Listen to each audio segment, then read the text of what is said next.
नमस्कार। आज हम एक सुनने वाले ने एक अंश भेजा है, बहुत ही भावुक सा, उस पर बात कर रहे हैं। हाँ, नमस्कार। ये रसिका प्रेमवाणी का हिस्सा लगते हैं ना? हाँ, बिल्कुल, शायद भक्ति रस और अनुभवों पर जो कहानियां होती हैं, उनका संग्रह हो। इसका शीर्षक है, जब ब्रज की धूल ने उसे अपना लिया। शीर्षक ही काफी दिलचस्प है। तो पिछली बार हमने बात की थी कि कैसे एक जिज्ञासु आत्मा, एक खोजी मन पहली बार वृंदावन पहुंचता है। हाँ, वो शुरुआत थी। आज का ये अंश, ये उसी यात्रा का एक ऐसा मोड़ है जहां एक बिल्कुल आम सी घटना कुछ बहुत गहरा बन जाती है। सही। तो आज कोशिश करेंगे इसे थोड़ा कुरेद कर देखने की कि इसमें क्या खास छुपा है। कहानी शुरू होती है जब वो लड़की वृंदावन की पवित्र जमीन पर बस एक पल के लिए खड़ी होती है। कहीं जा नहीं रहे, बस खड़ी है। हाँ, किसी मंदिर या गली में नहीं, बस यूं ही। और फिर अचानक पता नहीं कैसे उसका पैर फिसल जाता है। फिसल जाता है। हाँ, और वो वहीं वृंदावन की धूल में गिर जाती है। अब सुनने में तो ये एक आम सी दुर्घटना लगती है ना? बिल्कुल, बिल्कुल। कोई भी सोचेगा कि चोट लगी होगी या शर्मिंदगी हुई होगी। लेकिन यही से कहानी का रुख बदलता है।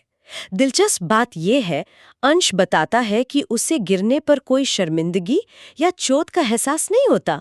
बिल्कुल नहीं। अरे, तो फिर क्या महसूस होता है?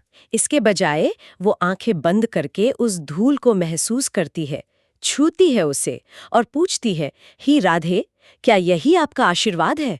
कमाल है। मतलब गिरने को आशीर्वाद समझना। हाँ, ये प्रतिक्रिया अपने आप में बहुत कुछ कहती है। बाहरी घटना से बिल्कुल अलग एक भीतरी अनुभव।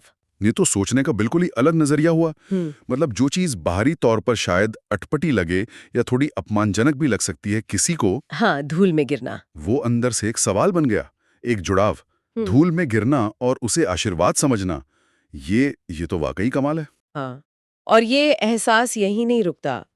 वो जो मिट्टी है वृंदावन की राज, जो उसके कपड़ों पर, चेहरे पर लगती है, हाँ, उसे वो मैला नहीं करती, उसे अपवित्र नहीं करती, बल्कि उसके मन में एक ही भाव आता है, मैं पवित्र हो गई। पवित्र हो गई धूल से। हाँ, और आगे सोचती है, अब मैं किसी और की नहीं, राधा रानी की हो गई हूँ। आप सोचिए ये दृष्टिकोण का कैसा उलटफेर है। सही बात है। मैल नहीं पवित्रता, गिरना नहीं अपनाया जाना, स्वीकार कर लेना। बिल्कुल। और मुझे लगता है अंश में ये कहा भी गया है साफ साफ, है ना? कुछ ऐसा कि हाँ, कहा है कि वृंदावन ने उसे गिराया नहीं, हाँ, वही। उसने तो उस रसीली आत्मा को अपनी गोद में भर लिया था। वाह। तो बाहरी घटना उतनी महत्वपूर्ण नहीं रही जितना उसे महसूस करने वाले का आंतरिक नजरिया, उसका भाव। ये भक्ति की एक बहुत गहरी परत दिखाता है, मुझे लगता है। बिल्कुल सही। और अगर हम इसे भक्ति परंपरा के बड़े नजरिए से देखें, तो ये ब्रज की रज यानी धूल उसके महत्व को उजागर करता है। हाँ, ब्रज रज का तो बहुत महत्व है। बहुत ज्यादा। इस परंपरा में वृंदावन की रज को सिर्फ मिट्टी नहीं माना जाता, वो पवित्र है, चैतन्य है, मतलब सजीव, जागृत। अच्छा। और साक्षात कृपा या आशीर्वाद का स्वरूप मानी जाती है। तो उसका इस रज में गिरना वो महज एक हादसा नहीं रह जाता। तो क्या बन जाता है? वो उस पवित्रता द्वारा स्वीकार किए जाने का, जैसे आपने कहा, गोद लिए जाने का प्रतीक बन जाता है। ये रज साधारण नहीं है, इसमें दिव्यता महसूस की जाती है। भक्त लोग इसे माथे से लगाते हैं। हाँ, बिल्कुल। अच्छा, तो अगर हम इस पूरे अनुभव के सार को, निचोड़ को पकड़ना चाहें, तो क्या कहेंगे? मेरे ख्याल से ये अंश यही दिखाता है कि आस्था और भक्ति की नजर से अगर देखें, तो एक बिल्कुल अनपेक्षित, शायद थोड़ी मुश्किल सी घटना भी वो गहरे आध्यात्मिक जुड़ाव का, एक गहरे अर्थ का जरिया बन सकती है। सही कहा। गिरने का जो कार्य है वो यहाँ हार या शर्म नहीं रहा, नहीं, वो समर्पण और स्वीकृति में बदल गया, एक तरह का सरेंडर। बिल्कुल। और ये हमें सोचने पर मजबूर करता है। मतलब इस कहानी से परे भी हम अपनी जिंदगी में जो अचानक चीजें होती हैं, मुश्किलें आती हैं, बदलाव आते हैं, हाँ, अप्रत्याशित घटनाएं, उनको हम कैसे देखते हैं? क्या हमारा नजरिया ही उस अनुभव के मायने पूरी तरह बदल सकता है? शायद हाँ। बिल्कुल। नजरिया ही सब कुछ बदल देता है कई बार। और अंश ये भी इशारा करता है, अगर आपने ध्यान दिया हो, कहाँ पर?